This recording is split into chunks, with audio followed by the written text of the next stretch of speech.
ముఖ్యంగా వాడపల్లి క్షేత్ర మహిమ గురించి ఇక్కడ స్థానికులకు బాగా తెలుసు.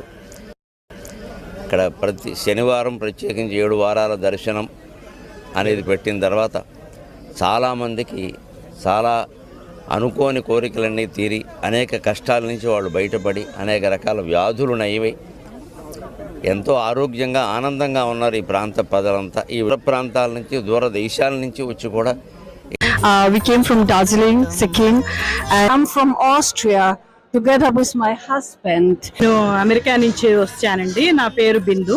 నాకు అసలు ఈ వాడపల్లి ఎక్కడ ఉంది, గోదావరి తీరం కల్లోకి వచ్చింది కానీ వాడపల్లి ఎక్కడ ఉందో కూడా నాకు తెలియదు. నేను మళ్ళీ గూగుల్లో సెర్చ్ చేసుకుని స్వామివారి దర్శనానికి వచ్చాను. ఇక్కడ వెలిసిన విగ్రహం స్వయంభూగా వెలిసిన విగ్రహం అనడానికి అది ప్రత్యక్షమైనటువంటి సాక్ష్యం. మన గురించి బాధ ఉన్నా, సమాజం గురించి బాధ ఉన్నా భగవంతుడికి నివేదన చేసుకుంటే ఏదో ఒక రూపంలో అది పరిష్కరింపబడుతుంది. ఈ సందర్భంగా నేను ఈ మాట చెబుతూ సెలవు తీసుకుంటాను.